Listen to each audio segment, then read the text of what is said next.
Well, hello everybody, and welcome back to G Bear's Off Gridways Homestead in the Desert.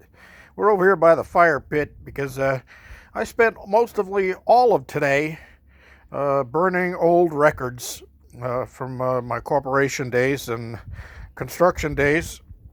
And yeah, I went from like 2002 all the way through 2006. All those records are long past destroying, but they had sensitive information on them, uh, personal information that I didn't want getting into the wrong hands. So I got a fire going and stood here and fed the fire, and there's still heat coming off this right now. But all that ash will go into the compost pile and get used up, so it's not going to waste. And while I was going through the packages, I found this piece of crystalline quartz in one of the boxes. I must have picked it up and set it on the box and it fell inside. Anyway, my old barbecue's out here. I'm going to be using the other one, the new one, later on today. Because, yeah, I'm going to be barbecuing some chicken. And I just set it for indirect heat with a drip pan. So I can get that, it's not really barbecue chicken. It's barbecue on the barbecue, but it's garlic chicken, drum and thigh. And I put a garlic seasoning on there with some black pepper also, and cook them up until they got a nice golden crispy skin. And I'll be doing that with a side salad. And last night I did potatoes and carrots, so tonight I'll probably do peas and corn. Anyway, I did come down here to the Garden of Eden earlier, and a couple of things I did. Well, my spinach all sprouted. And you see I got spinach written there. The celery's doing fine. I've got my watermelon transplanted into the garden, and I set it at this end because there's going to be corn growing all the way down through here. And these things go crazy. They'll do complete ground cover through this whole garden. So that's fine. Covering the ground will actually hold water in and cut down on evaporation. So I wanted to get that into there and get that going. Pear tree has, yep, buds just popping everywhere on this thing. It's getting ready to do its thing. Set some fruit on it, so that'll be good. I got a little sucker coming off at the bottom down there, and that's on the rootstock. And you don't know what the rootstock is, but they graft these so that you get a good producing pear. And this one, this pear tree does not need to be pollinated by another pear tree. So it's self-pollinating. And the same thing with the kefir over there, that's self-pollinating. But the one I got from Aurora over there, I'm not sure what kind of pear that is. And the reason that it might not be sprouting or showing any signs of buds coming out on it, just lots of leaves coming on it, is because it may be one of those types of pears that needs to be needs another type of pear tree to cross-pollinate with, otherwise it won't produce fruit. I'm hoping that either the kefir or my Bosc pear will be the right one, but I won't know until I find out what kind of pear tree that was. I don't know if Aurora knows. If she does, Chris, pop it in the comment section down below, because it's doing really well. I mean, it's got lots of leaves on it, but it should have buds on it also, and it's not showing any buds. Now, I did graft a couple of the kefir branches on there, and a couple of others. They seem to be taking because they're still flexible. They haven't dried out, and they've been on there for a couple of weeks now, so that might help. But knowing what type of pear it is, then I'll know what type of pear I have to cross it with in order to get pears to produce on that tree. All right, my apple graft here, it's showing some little bud pops on it, so we'll see if that one takes or not. I'm not even sure that the base of that's still alive. My tangerine tree really looking sad. Anyway, I got the corn that's here that's sprouted out of the old seeds, and then I planted new seeds into all the other ones to see if they're going to sprout or not. And I'll keep those wet. And I had a few extras left over, so I put one line straight across right here of corn seeds to see if they sprout up. And I think I'm going to put another row in here.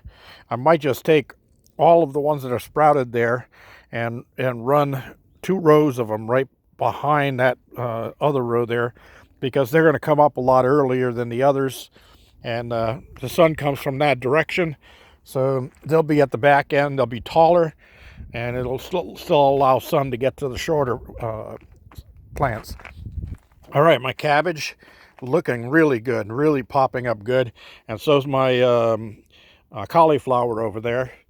And I've got fruit set on the Roma tomatoes plant over there. There's actually 3 tomatoes set on that one already, so that's a good sign. My early girls, I got them to survive. This one still looks a little sad, but it's got fresh growth on it, so it'll come back up. I got the other 3 just looking good. 2 of them I still had indoors. I moved them out here, but this is the one that was really damaged bad, and it's looking really healthy. So I think those are going to do fine. And the 4 husky cherry tomatoes, they look like they're going to make it too. I got a nice breeze picking up here. I hope it's not drowning me out too badly. I'm going to have Chris and Aurora over for a visit, and then go through and have her see if she can remember what these trees are. I'm thinking that this might be plum, either plum or peach. It's got the right type of leaf on it, and it's got the pink flower, so it could be plum or peach. I wrote plum there just in case, but I think it might be a plum. And same thing with these. I think these might be peach or plum. They've got that type of leaf on them, so I'll have to find out for sure. All right. My pea plants are starting to show some pea pods popping out on them here, so I'll be getting something out of those pretty soon. And I filled in the rest of the soil on my 2 corner grapevine pots here. And then as soon as these things, they look like I'm getting some buds ready to pop on these things. So pretty soon I'll probably be seeing some growth coming out of those, and I'll transplant them, because if I don't see growth coming out of them, I'm going to return them to Home Depot. All right, so the blackberries doing really well. I've clipped them up a little higher, and I put some clips on the wire there to keep them up so they wouldn't be hanging down. And then when I pruned this top stem off of this red raspberry, I stuck it in the ground right beside it, and it was showing signs of rooting. So I moved it over and transplanted it into its own pot, stuck it in there and out. They sell rooting powder that you could buy in the store, and if you look at the label on those things, they're only 1% active ingredient, 90% other stuff. So they charge you like outrageous prices for that stuff. It's really not worth the money. A natural rooting substance is actually pure honey. So don't get the junk honey or the imitation honeys, but pure honey. Just dip the cutting in the pure honey, and then dig a hole, place that down in there carefully with the honey still on it, and then put the dirt back around it and water it and leave it like that. And if it's got any life in it and it's ready to put out some roots, it will with the honey on there. It's a natural rooting element. All right, I came out and I put some more seeds in because my lettuce was scattered out. Some of them didn't take. So same thing over here. This is my iceberg. I've only actually got 3 icebergs that have sprouted over here, and I eat a lot of iceberg lettuce, so I'm going to need some more. So I cut in between them and planted some more seeds. These will come up, and then the other ones will be right behind them, and I hope I can get them all out before the hot weather sets in, because those things will bolt when the hot weather comes in. My kale is going to seed. This is last year's kale. I planted some more down there in my herb box. My romaine lettuce is looking good. My Simpson lettuce is looking good. My radishes all looking good. And cilantro, once you start seeing this type of leaf on the cilantro, that means it's getting ready to go to seed. But that's okay, because I collect the seeds and I save them for planting again. And I'll plant some more of those over in this corner pot here, because what I've got in there is arugula, and that can grow in partial sun. So I'll grow some arugula in here, and if necessary, I'll take some of the coriander seeds and put them in there so I can get some more cilantro. All right, everybody, that's about all I've got for today. Grapevine's looking healthy over there. Tomatoes are doing great. I've got flowers. Took my toothbrush, went through and pollinated the tomato plants. I saw some small bees on the trees earlier, so that's a good thing.